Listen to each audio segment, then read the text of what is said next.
누가복음 15장 20절에서 24절을 봉독하겠습니다. 이에 일어나 아버지께로 돌아가니라. 아직도 거리가 먼데 아버지가 그를 보고 측은히 여겨 달려가 목을 안고 입을 맞추니 아들이 이르되 아버지, 내가 하늘과 아버지께 죄를 지었사오니 지금부터는 아버지의 아들이라 일컬음을 감당하지 못하겠나이다 하나, 아버지는 종들에게 이르되 제일 좋은 옷을 내어다가 입히고 손에 가락지를 끼우고 발에 신을 신기라. 그리고 살진 송아지를 끌어다가 잡으라. 우리가 먹고 즐기자. 이 내 아들은 죽었다가 다시 살아났으며 내가 잃었다가 다시 얻었노라 하니 그들이 즐거워하더라. 이는 하나님의 말씀입니다. 아멘. 저는 어제 오후에 어떤 분에게 코로나에 붙들렸어요. 그런 전화를 받았어요. 혼자 사는 분이에요. 얼마나 답답하고 아프고 괴롭고 외로울까. 제가 타이레놀 좀 가지고 갈게요. 그랬는데 오후에 점심 먹고 나니까는 수도가 고장나서 그거 고치러 온 분들이 마당에서 땀을 막 비 맞는 것처럼 줄줄줄 쏟고 있어서 찬물도 좀 떠다 주고 어쩌고 하느라고 왔다 갔다 하다가 우리 장로님들하고 깜빡 잊어버렸어요. 저녁 때 생각났어요. 그 전화를 걸었죠. 미안하고 내가 타이레놀 갖다 준다다 깜빡 잊어버렸어. 목사님 괜찮아요. 다른 약이 있어도 병원에서 지어준 장 먹고 괜찮아요. 말은 그렇게 하는데 그 속에 얼마나 절절한 기다림이 들었는지 정말 미안하더라고요. 얼마나 기다렸겠어요. 참 한나절을. 혹시 여러분 코로나 붙들리시면 병원에 가시는 것도 방법이고, 그도 저도 절차가 복잡하시면 저한테 말씀하시면 제가 막을 이만큼 지어다 놨어요. 그전부터. 그래서 코로나 붙들려서 병원 왔다 갔다 하게 복잡한 분들은 그 약을 좀 가져다 드리고 조금 수월하게 지나가도록 도와드리고, 마침 또 이 타이레놀도 좀 이만큼 있어서 드릴 수 있어요. 근데 그 드린다고 그랬다가 기다리게 하고 못 갖다 드린 분에게는 정말로 미안한 마음이에요. 그분의 그 구구절절한 기다림, 타이레놀만 기다렸겠어요? 혼자 아플 때 사람 하나 와서 뒤다보고 기도 한번 목사님이 더군다나 나와서 해주면 얼마나 위로가 되겠어요. 그 생각을 하니까 다시 미안한 마음이 드네요. 정말 미안합니다. 로또 복권을 들어 사보십니까? 로또 복권 사면은 일주일 있다가 발표한다면서요. 그 발표하는 날까지는 한 주간이 기대가 있고 행복하답니다. 설렘이 있답니다. 기다림이 만들어주는 즐거움이죠. 인생에는 넘기 버거운 고비들이 한두 번씩 없을 수가 없죠. 누구든지 그런 고비들이 다 있어요. 그 고비를 넘을 때 기댈 언덕이 있는 사람은 절망하지 않고 새로운 세상을 소망할 수 있어요. 그 기댈 언덕이 없는 사람은 절망합니다. 아버지 재산 팔아서 집 나갔던 둘째 아들 다들 알고 계시죠? 그 입장에 한번 서보시기를 바랍니다. 가진 거 다 털어먹고, 여러분 재산을 털어먹는 동안에 이 둘째 아들에게 치명적인 질병이 하나 생겼는데요. 불한당 증후군이 되는 거예요. 일하지 않는 습관. 쾌락의 몸에 밴 사람, 일하지 않고 살아온 사람에게 일은요, 건강해도 일거리가 있어도 할 수 없게 돼요. 일은 한 사람이 해요. 바쁜 사람이 더 바쁜 일 할 수 있어요. 먹고 논 사람은요, 노동력 자체, 이 생존력 자체가 퇴화되어 버립니다. 그래서 멀거머니 놀 수밖에 없어요. 자기 자신을 일을 해서 추슬러 나갈 수 있는 그 기능 자체가 무너져 버린 것이죠. 그러므로 쾌락에 중독되어서 노동력도 상실되고 생명력도 상실된 상태가 되어버린 거죠. 먹고 놀기만 한 사람은요, 일자리 줘도 못한다니까요. 건강해도 일 못한다니까요. 여러분, 노는 습관 무섭습니다. 일하지 않고 빈둥거리면서 평생을 살아온 사람은요, 다시 일을 붙들고 한다는 것은 불가능한 일입니다. 그러니까 스스로 만들어 가질 희망이 하나도 없는 사람으로 전락된 거죠. 그런데 마지막까지 놓을 수 없는 한 가닥 희망이 그 사람에게 있었는데, 아버지의 기다림에 대한 기대, 우리 아버지와 내가 집 떠나기 전까지 맺었던 그 끈끈한 부성애에 대한 의존, 그걸 비빌 언덕을 삼을 수 있었던 마지막 기대가 그래도 이 둘째 아들에게 있었습니다.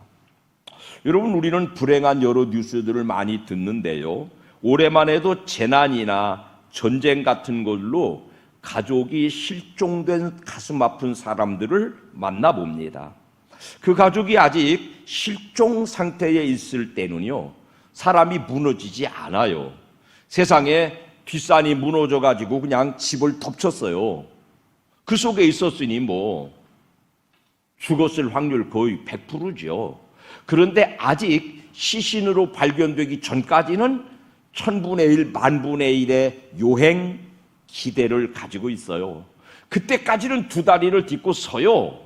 그러다가 소방대원들이 와서 해짓고 마침내 죽은 시신을 들것에 들고 나올 때에 남아있는 가족들은 두 다리를 딛고 땅에 설 수 없어서 벌써 그 자리에 주저앉게 됩니다. 인간의 절망은 그러므로 기다림이 무너질 때 찾아오는 것들이죠. 그런 얼마나 많은 우여곡절들을 겪어서 지금 이 자리에 와 계십니까? 하나님은 우리를 초청하시고 기다리시는 분이십니다. 우리 모든 사람들이 잘 아는 마태복음 11장 28절을 큰 소리로 같이 한번 읽어보지요. 시작. 수고하고 무거운 짐진 자들아 다 내게로 오라. 내가 너희를 쉬게 하리라. 정말 인생이 절망적인 상황에 다다랐을 때를 가정하시면 여러분 꼭 이 성경을 펼치시기 바랍니다. 그리고 더도 말고 덜도 말고 10번만 힘주어서 소리내서 마음을 담아서 이 본문을 읽어보시면 어떤 환경에 있든지 내 수고와 무거운 짐이 무거울수록 더 간곡하게 간절하게 나를 초청하시는 그 하나님의 숨결, 하나님의 손길에 닿게 되어서 상황이 쉽게 변하는 것은 아니더라도 절망으로 되달아가지 않을 수 있는 희망은 얻게 되는 생명의 말씀인 줄로 믿습니다. 어려운 환경과 여건 중에 계신 분이 있습니까? 가정하시고 다시 한번 이 말씀을 힘주어서 읽어보십시다. 시작. 수고하고 무거운 짐진 자들아 다 내게로 오라. 내가 너희를 쉬게 하리라. 저는 이 본문을 한 자리에서 한 100번쯤 돌이켜서 읽어보다가 이 말씀 안에 들어있는 생명력이 얼마나 위대한지를 체험한 적이 있었습니다. 바닥에 완전히 껌딱지처럼 널브러져 있는 제 자아가 벌떡 일어나는 체험이 이 하나님의 구구절절한 초청의 말씀으로부터 비롯된 적이 있었습니다. 그 기다림, 초청에 대한 기다림이 인생의 희망이 옳습니다. 우리는 하나님을 아버지라고 부르지요. 우리는 하나님을 사랑이라고 고백하지요. 이 아버지라는 본성과 사랑이라는 본성이 둘 다 기다림이라고 하는 본질적인 재료로 만들어져 있습니다. 우리는 하나님을 아버지라고 부릅니다. 시편 30편 18절을 같이 읽어보면요. 시작. 여호와께서 기다리시나니 이는 너희에게 은혜를 베풀려 하심이요. 기다리신대요. 목적이 뭐라고요? 은혜를 베푸시려고요. 그러기 위해서 믿음의 자녀들이 믿음이 더 성장되기를 기다리고 계십니다. 믿음의 자녀들이 더 거룩해지기를 기다리고 계십니다. 믿음의 자녀들이 더 온전해지기를 지금도 기다리고 계십니다. 오늘 우리가 더불어 읽은 누가복음 15장의 유명한 둘째 아들을 기다리는 간절한 아버지의 마음을 바탕에 깔고 있습니다. 아버지를 그 기다림의 아버지를 깊이 만나시면은 복음의 진수를, 복음의 정수를 제대로 경험할 수 있습니다. 한편 우리는 하나님을 사랑이라고 정의합니다. 하나님은 사랑이시라. 그 하나님의 사랑을 조금 더 구체적으로 가르쳐 주는 것은 바울인데요. 바울은 그 사랑을 가르치는 첫 구절을 고린도전서 13장 4절에서 이렇게 표현합니다. 시작. 사랑은 오래 참고. 사랑이 하나님의 본질인데 그 하나님의 본질인 사랑은 오래 참는 기다림이라고 정의하는 것입니다. 하나님은 아버지로서 오랫동안 기다리고 계시고 하나님은 사랑으로서 오랫동안 참고 계십니다. 무엇보다도 당신의 자녀들이 행여 당신의 품을 떠났으면은 당신의 품 안으로 돌아올 날을 기다리고 계십니다. 성도는 그 아버지 하나님의 마음을 알아들어야 될 직무를 맡은 사람들인 셈이지요. 인간 본성에는 여러 가지가 종합되어 있는데요. 그 중에는 원심력이 들었습니다. 중심부로부터 멀어지려는 마음이죠. 제가 몇 년 전에 들춰보니까는 원심력과 구심력 그런 제목으로 설교한 적이 있더라고요. 자녀가 자라면 부모로부터 떠나가는 것 본성이에요. 여러분 휴가들 좀 다녀오셨습니까? 혹은 가실 계획들이 있으시죠? 휴가가 우리에게 가져다 주는 행복은 뭐냐면 우리의 삶의 자리를 좀 잠시 떠나서 멀리 가보는 것이에요. 그 자체만으로도 휴가가 되는 것이죠.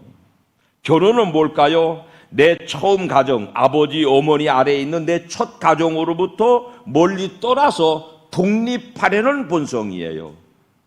그 본성대로 떠날 때 떠나는 것이 하나님의 창조의 질서에 맞는 삶이겠죠. 왜냐하면 생육과 본성으로 결혼하고 자녀 낳고 그래서 이 땅에 충만하도록 멀리 떠나가라는 거니까요. 그 창조 질서에 들어있는 본성이겠는데요. 그 창조 질서에 주신 본성이 인간에 의하여서 많이 왜곡되고 타락돼서 그 떠나가는 마음에는 종종 기고만장이 들었습니다. 본디 둘째 아들은 가진 거 아무것도 없죠. 순전히 아버지 것 중에서 자신의 분깃을 당당히 요청받아냈어요. 그걸 싸질머지고 아버지로부터 먼 나라, 아버지의 간섭, 아버지의 시선, 아버지의 언어로부터 완전히 독립된 먼 땅으로 원심력이 가져다주는 그 힘의 끄트마리까지 달려나갔습니다. 거침없이 살아냅니다. 가진 거 있으니까요. 그걸 낭비할 육신의 정욕은 창창합니다. 상상해 보십시오. 아버지 아래 살다가 아버지 재산 내 마음대로 쓸 수 있는 넉넉한 분량을 가지고 아버지의 간섭으로부터 멀리 해방되었으니 얼마나 자유로울까요? 얼마나 기고만장했을까요? 그의 발걸음은 땅에서 10cm는 떠서 걸어 다녔을 것이고 그의 가슴은 하늘만큼 넓어져서 아주 당당하게 기고만장하게 그의 청춘을, 그의 젊음을, 그의 삶의 에너지를 마음껏 발산하고 살아냈을 것이거든요. 근데 이 원심력이 아버지를 떠나는 본성인데요. 에덴에서 뱀이 교묘하게 왜곡시켜준 마음이라는 거죠. 하나님이 금하신 선악과를 먹으라고 권할 때 네가 이걸 먹어야 하나님과 같아져서 하나님으로부터 독립 개체를 이루고 하나님처럼 되어서 저 하나님의 간섭 없이 네 자의대로, 네 의지대로, 네 마음껏 살아갈 수 있는 거야. 그 꼬드김에 빠져서 결국은 선악과 따먹고 부작용이 와서 하나님으로부터 떠나가게 된 거 아닙니까? 막상 그걸 먹고 나니까 떠나기는 떠났는데 둘째 아들이 아버지의 집을 떠난 바로 그 모토가 에덴에서부터 비롯되는 것인데요. 에덴에 가득한 생명력을 누리고 다스리고 정복하며 하나님과 교제하고 동행하던 높은 삶의 품격을 다 잊어버리고 금세 말라 비틀어져 버리고 많은 나뭇잎으로 부끄러운 치부를 가려야 되는 초라한 신세로 아담과 하와가 전락되지 않았습니까? 그게 바로 오늘 아버지의 집을 떠난 둘째 아들이 처한 사연 아니겠습니까? 아버지의 고귀한 아들로 부족한 것이 없었던 마음껏 누릴 수 있는 아들의 고귀한 신분으로부터 기고만장해서 아버지를 멀리 떠나 원심력의 끄트머리까지 달려나간 아들일수록 자신의 몰골이 마침내 돼지를 친다고 하는 것은 그 당시 사회적으로 가장 천한 일을 하는 사람이거든요. 돼지 치는 일로, 돼지 치는 사람의 몰골로 전락되어 버린 것입니다. 원심력, 집이나 아버지나 믿음이나 복음이나 교회로 대표되는 하나님을 멀리 떠나려는 본성은 마침내 그 에너지를 잃고 말지요.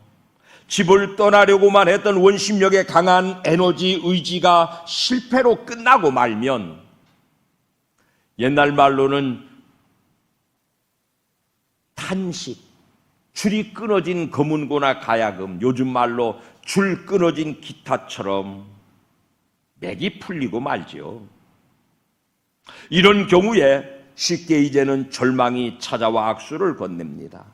마약이나 술에 의존하거나 더는 만족을 줄 수 없는 쾌락을 추구하느라고 남아있는 육신의 최소한의 에너지조차도 다 소비해버리고 고갈된 생명으로 결국은 죽음을 맞이할 수밖에 없습니다. 멀리 떠나 인생을 통째로 들어먹은 둘째는 그렇게 인생이 완전히 산산조각 망가지고 난 다음에 그 깊은 속내에 들어있는 또 다른 본성 하나, 돌아가고자 하는 구심력의 본성이 깨어났습니다. 원초적으로 아버지의 사랑을 체험한 결과죠. 인간 누구에게나 깊이 들어있는 본성이에요. 바울은 그 사실을 우리에게 조금 더 쉽게 설명해 주는데요. 사도행전 17장 27절 시작. 이는 사람으로 혹 하나님을 더듬어 찾아 발견하게 하리 하심이로되 그는 우리 각 사람에게서 멀리 계시지 아니하도다. 돌아갈 마음을 먹으면 바로 우리 목전에 우리를 여전히 기다리고 계시는 하나님을 만날 수 있다고 소개하고 있습니다. 본성은 쉽게 작동돼서 돌아갈 마음이 생길 수 있습니다. 또 아버지의 초청에 대한 그 성령의 강력한 감동이 있기 때문에 돌아갈 마음은 쉽게 지어먹을 수 있죠. 그런데 이 원심력이 작용한 그 마음 속에 구심력이 다시 깨어나서 돌아가야 될 의지는 섰는데 1000가지, 10,000가지 생각이 길을 가로막고 있는 것도 현실이에요. 사람이니까요. 염치라는 거 있잖아요. 자존심이라는 거 있잖아요. 초라한 몰골이 창피하기도 하잖아요. 마음으로만 되는 일은 잘 없습니다. 그래서 지어먹은 마음이 실천될 때는 인간적인 저항이 반드시 있습니다.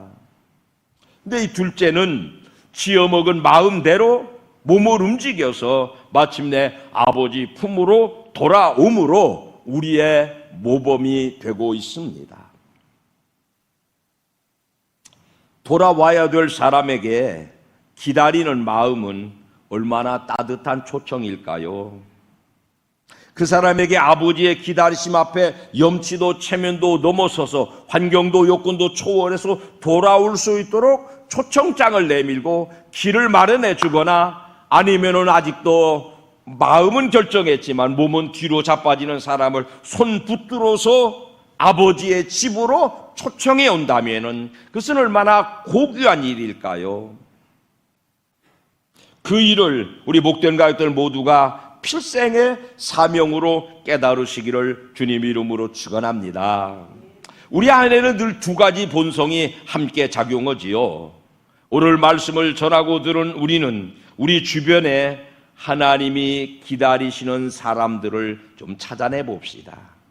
하나님 자녀의 고귀한 신분을 잃고 돼지 우리에 사는 사람들이 있다면 그 사람은 바로 하나님이 기다리시는 하나님의 자녀들일 것이거든요. 두 번째, 나와 더불어서 하나님의 집 마당에서 지내던 친구인데 옛날 상강교회가 더 많은 영혼들을 사랑하고 함께 부흥할 때에 그 교회 마당에서 함께 신앙을 경영했던 친구들인데 어떤 형편인지 어떤 사연인지 모르지만은 아버지의 집을 떠나서 멀리 가서 살고 있는 사람들이 있다면은 그 사람들은 내가 기다리는 그리운 사람들일 것입니다. 돌아보시기 바랍니다. 찾아내시기 바랍니다. 더 기억이 멀어지기 전에 초청하시기 바랍니다. 어머니가 돌아가시고 나서 한 10년 넘게 마음이 조금 눅눅하고 적적하고 그러면은 어머니 산소회를 훌 날아가서 두런 뭐라고 어머니하고 이런 얘기 저런 얘기 하다가 오면은 마음이 좀 풀리고 좀 위안이 되고 그러더군요. 20년 넘어서니까요 별로 산소 가고 싶은 마음이 별로 안 생깁니다. 지난 7월에 이제 우리 부모님들 충무예배 드렸는데 비가 얼마나 오는지 아유 가기 싫어요. 추수예배 모여서 드리고 산소 갈 사람만 가고 안 갈 사람은 가지 맙시다. 그럼 마침 토요일이기도 해서 그래 핑계김에 산소도 안 가고 그냥 이리 돌아왔지요. 조카들이랑 또 들러갈 사람들은 산소에 들러가라고 그랬어요.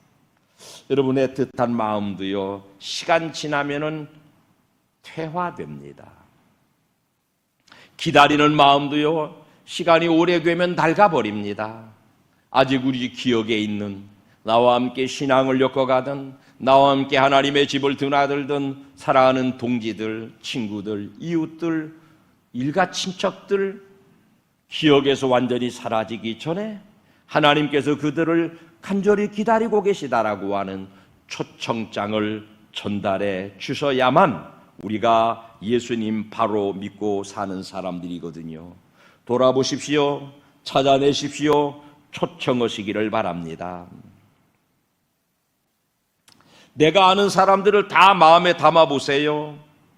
그 형편에 꼭 하나님이 필요한 줄 알아서 막상 돌아는 오고 싶은데 손 잡아주는 사람이 없다면 그 사람은 그가 나를 기다리는 사람일 거예요. 새가족들 중에 어떤 분은요, 또는 신앙생활을 오래 한 사람들 중에 어떤 분은요, 자기 간증을 이렇게 해요.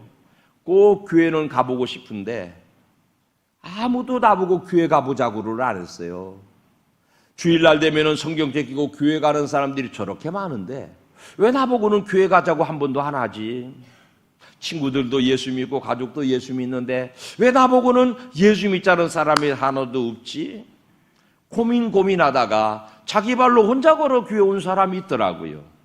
사랑하는 성도 여러분, 우리가 조금 더 눈을 세밀하게 뜨고 주변을 관찰하자면 원심역의 저 끄트마리에서 90역의 마음이 드디어 발동해서 아버지 집으로 돌아와야 되겠는데 여러 가지 형편과 처지와 사정에 방해를 받아서 막상 발걸음을 옮기지 못하는 수많은 둘째 아들들이 이 세상에 살고 있습니다.